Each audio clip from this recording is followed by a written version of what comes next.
Septianti, NIM 151811413 Oke, assalamualaikum warahmatullahi wabarakatuh. My name is Hani Harmi Putri, NIM 151811413038. Assalamualaikum warahmatullahi wabarakatuh. My name is Rosa Omami and I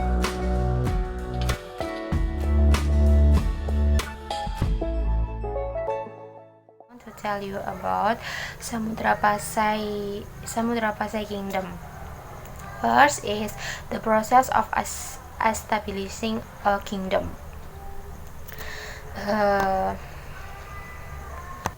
Samudra Pasai Kingdom was founded by Nazimuddin Al-Kamil in the 13th century.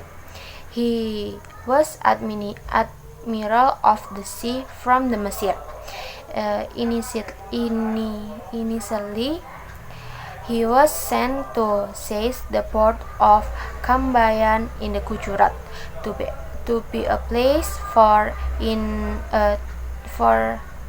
market merchandise from the east. After that, he established kingdom in Sumatra, namely is Samudra Pasai Kingdom, with the intention of to be able to master the result of the trade in space and paper. After the founding of the kingdom, finally, Marasilu was appointed as the king and at the same time the first king in the kingdom. After becoming king and convert to Islam, he changed his name and got the title of Sultan Malik As-Saleh. This kingdom is the first Islamic kingdom in Indonesia. And for number 2, why is the kingdom written in history? The kingdom is recognised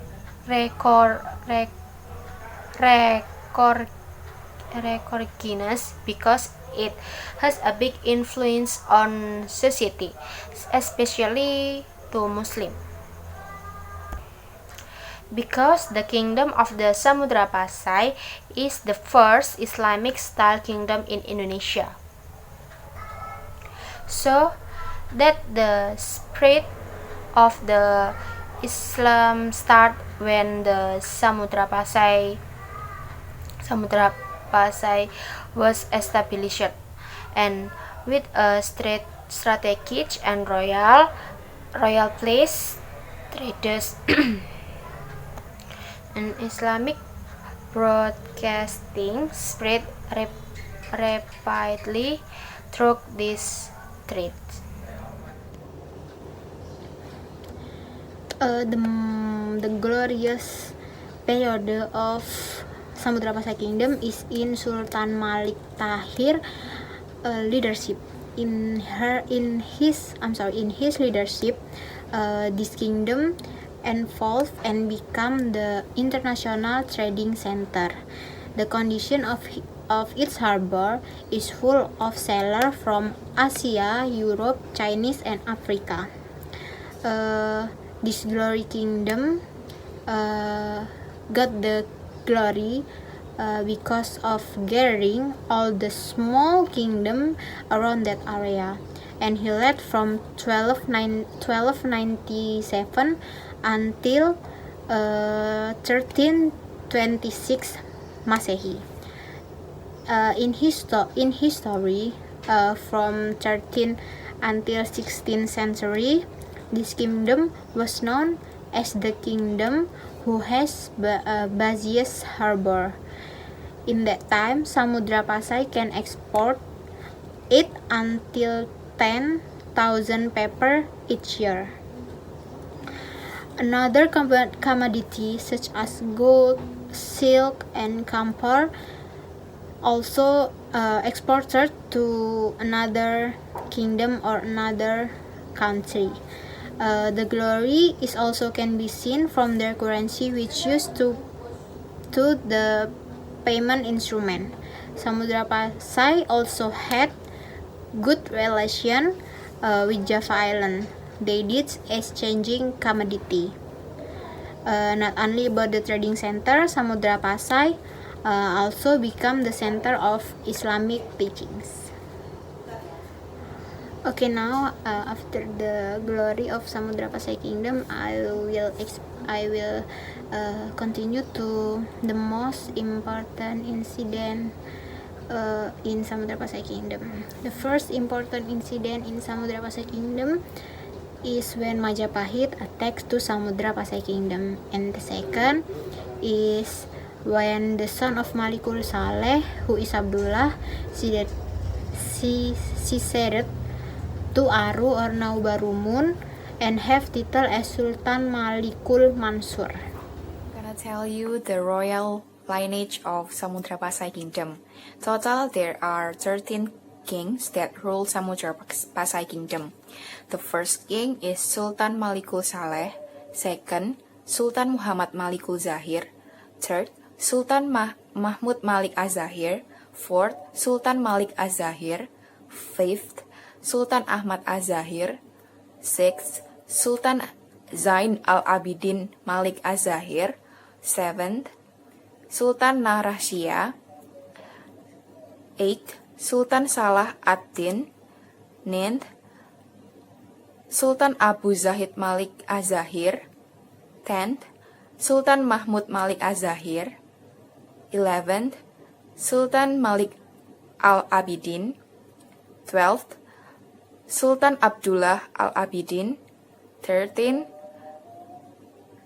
Sultan Zain Al-Abidin. I'm gonna tell you the historical treasure of Samudra Pasai Kingdom. The first is gold coins or dirham. This dirham is used as legal payment instrument.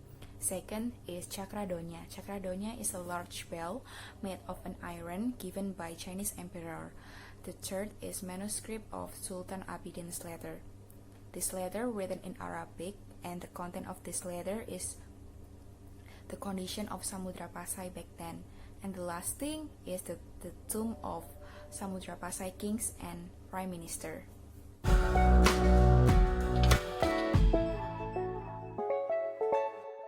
About Wangsa Isyana Kingdom.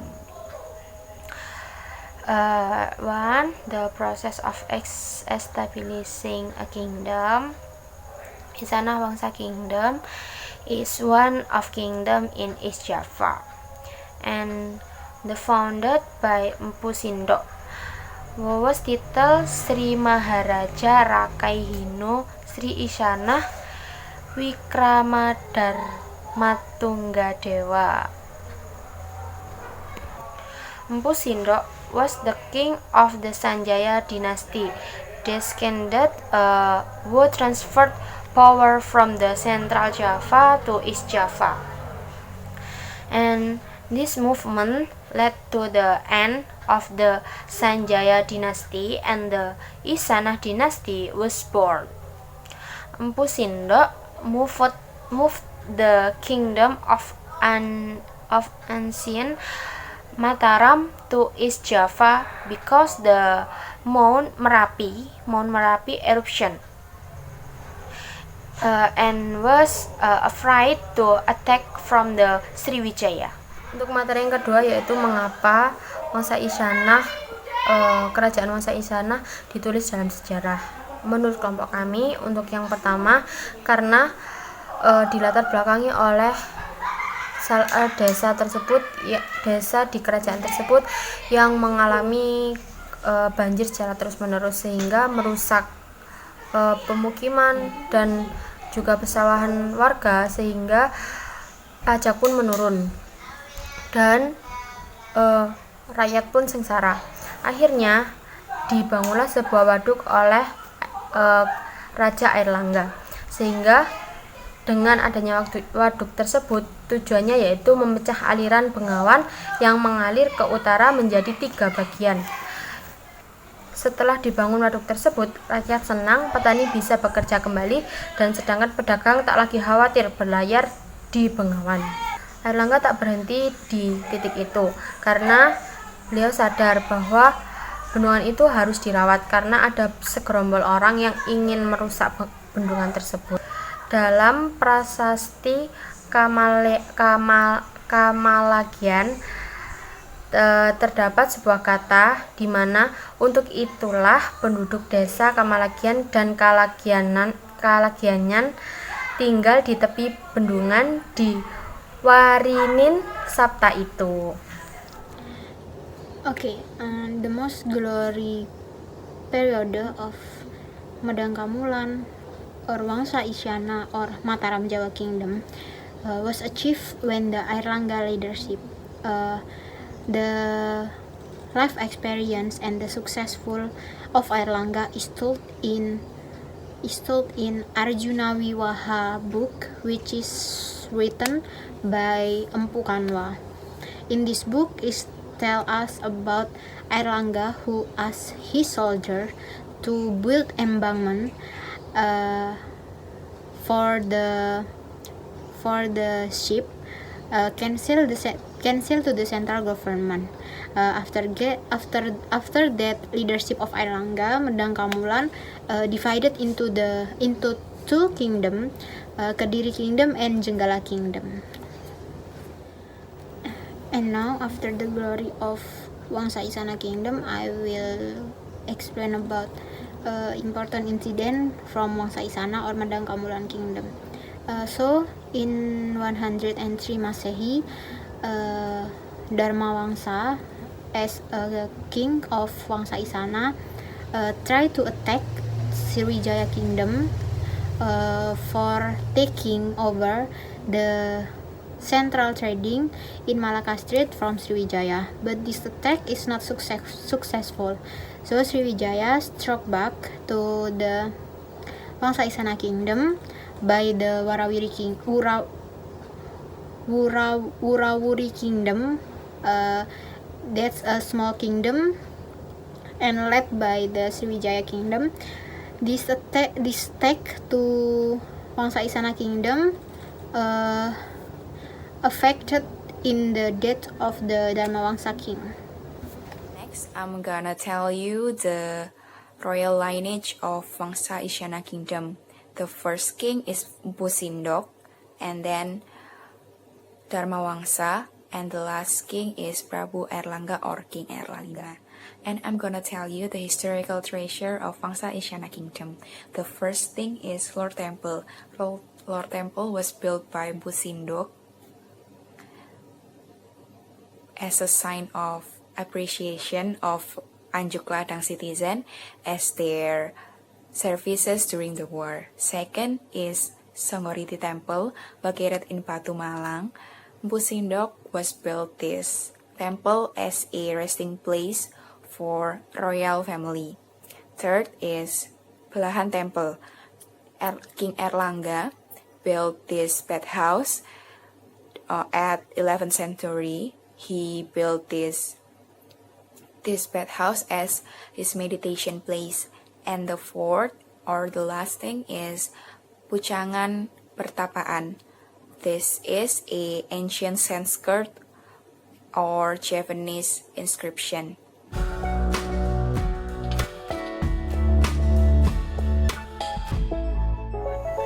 Bali Kingdom. And then the process of establishing a kingdom. The kingdom of Bali was found in the 8th century and until 14th century. The first kingdom established in Bali was the kingdom of Bedahulu or Bedulu. Then the Majapahit kingdom attacked the Bedulu kingdom and was finally conquered. And was finally conquered. Even that the kingdom that was first conquered by the Majapahit was the kingdom of Bedulu. After Majapahit collapsed and it was finally taken over by the Gulgul kingdom.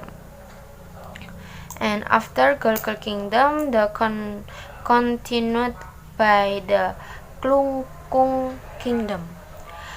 During the Klungkung kingdom, there was a split which caused the Klungkung kingdom to be divided to 8 small kingdom, also known as a Bali Swapraja. That side, the kingdom was ruled by a group of nobles named the Warnadewa dynasty with Sri. Penjelasan yang kedua yaitu mengapa kerajaan Bali Buleleng ditulis dalam sejarah. Yang pertama yaitu karena Buleleng merupakan kerajaan pertama dan tertua di Bali, dan yang kedua karena kerajaan tersebut berani untuk melawan Belanda, dan yang ketiga yaitu kerajaan tersebut dapat menguasai beberapa kerajaan lain. Okay, I will explain about the glory of Bali Kingdom. The glory of Bali Kingdom is when the Darmodayana leadership. In Darmodayana leadership, he has a good system of government than the previous leadership. The strength of the kingdom is strengthened by the wedding of Dharma Udayana and Mahendradatta. Mahendradatta is the daughter of Makuta Wangsawardhana, the king from East Java. Finally, that things make the position of Bali Kingdom is strength in East Java.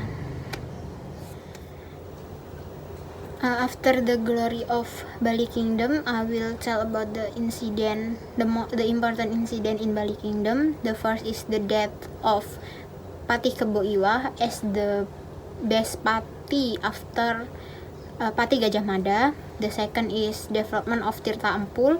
The third is Gelgel Kingdom is taken over by Klungkung Kingdom, and Klungkung Kingdom is divided and or split into the Swapraja. I'm gonna tell you the royal lineage of Bali Kingdom. Total there are 11 kings and queen that rule Bali Kingdom back then.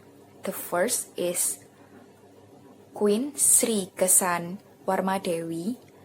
Second, Queen Sri Ugrasena. Third, King Tambanendra Warmadewa.